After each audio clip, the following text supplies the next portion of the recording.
Ça fait bientôt 1 an que j'ai lancé Loujoporama, cette idée de faire une revue sommaire autour du mauvais genre, et je dois bien constater que ça a ordonné comme jamais ma façon de lire au rang de discipline. Mais dans les périodes de ma vie où je n'ai pas lu, ça a toujours été parce que je n'ai pas réussi à m'en faire une obligation. Là, j'y arrive très bien.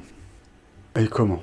Il faut que je lise un peu de SF, il faut que je lise un peu de roman noir, il faut que je lise des classiques, il faut que je me fasse un semblant de cerise en histoire des hommes et en histoire des idées, un peu de poésie, il faut bien sûr que j'équilibre tout ça, et si avec ça je peux prendre de temps en temps un peu de plaisir, soit je me l'accorde, mais pourvu que je fasse vite. Non, je me régale en fait. Quand même, je me retrouve confronté à 2 butées auxquelles je ne m'attendais pas. D'une, la science-fiction, que j'ai si peu pratiquée que je me retrouve à devoir tout découvrir en n'ayant pas la moindre idée de ce qui s'y commet de remarquable aujourd'hui. Du coup, je coche les maîtres historiques du genre, Barjavel et Boulle en France, et sinon j'avale comme je peux Isaac Asimov, Philippe K. Dick, Harrison, le très échevelé Frank Herbert et jusqu'à Stephen King. Après tout ça, c'est très bien, très bien même parfois.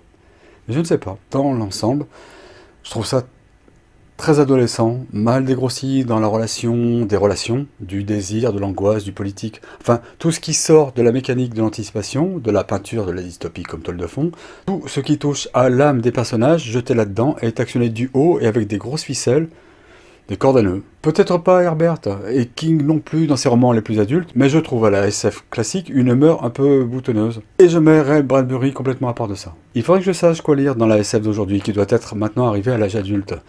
J'ai essayé La Horde du Contrevent d'Alain Damasio, mauvaise pioche, et son Scarlett et Novak ne m'a pas plus convaincu. Mais je ne sais pas vers quoi me tourner, et j'en souffre. Il faut que je me penche vraiment sur la question. Mais d'abord, il faut que je lise Arthur C. Clarke. C'est mon devoir du joporamiste. L'autre butée à laquelle je me tamponne concerne l'autre genre, le polar. Là, j'ai du vécu et je suis un peu au jus de ce qui sort. Mais ce sur quoi je bute tient à ce que je me suis convaincu de faire un travail un peu foncier sur James Ellroy, et que ça va m'astreindre pendant un temps à céder à Ellroy l'essentiel de ma disponibilité au polar.